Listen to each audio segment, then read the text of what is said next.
Dear friends, welcome to PWP.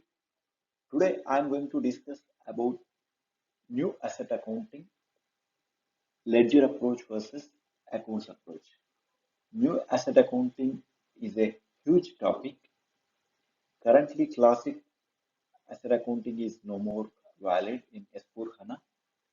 We need to use new asset accounting.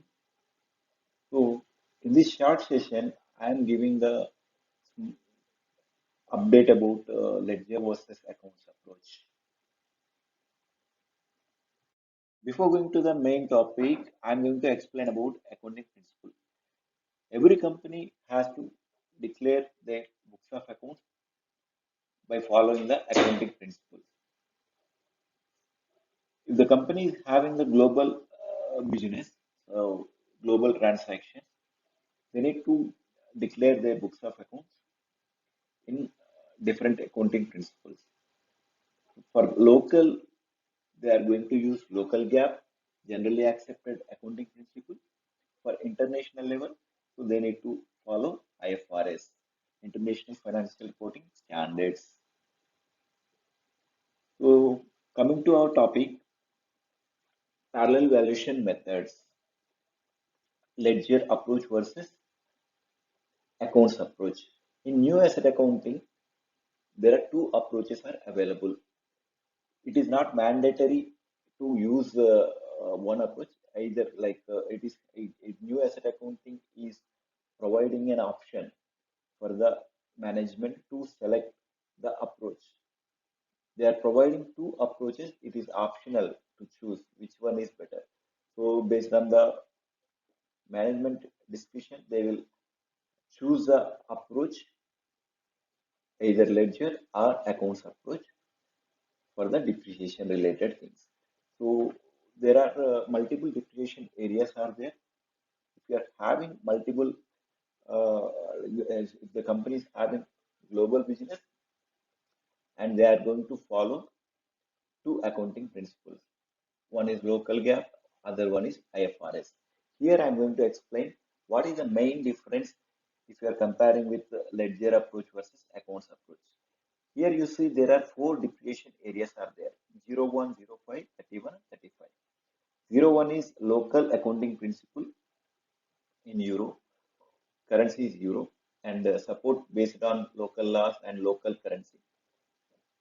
05 and 31 is related to international accounting principle IFRS in local currency, and 35 support based on international laws in local currency.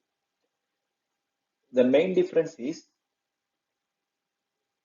accounting principles. Like if you observe the accounting principle, there are two accounting principles in both the approaches. The only difference is same ledger. So if you see, same ledger or ledger group is going to use for accounts approach. But if you are going for ledger approach, different ledger is being used for accounting principle level. To conclude, if you are using the ledger approach, different ledger group is going to use for the accounting principle level. So there are two accounting principles are there. That's why they are using two different ledgers. So 0L is the leading ledger and one is the non-leading ledger. So coming to accounts approach, for all the accounting principles, there are two accounting principles I mentioned here. For two accounting principles in the accounts approach, they are using only one ledger, that is the leading ledger they are using. So this is the main difference.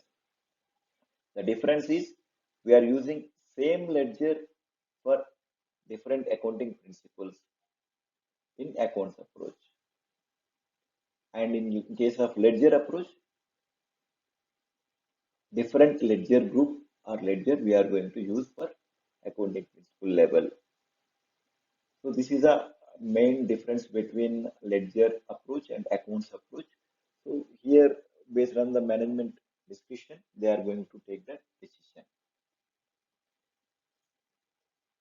In the definition form, I can say in new asset accounting, you can handle parallel accounting using depreciation areas.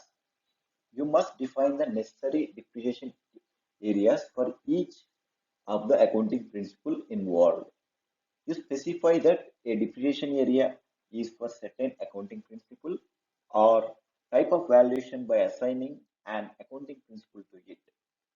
For representing parallel accounting in asset accounting, you can use the following scenarios. So using parallel ledger, that is ledger approach, using additional accounts, accounts approach. So thank you friends. Dear friends, I'll come up with the next topic soon. Thank you so much for reaching our channel.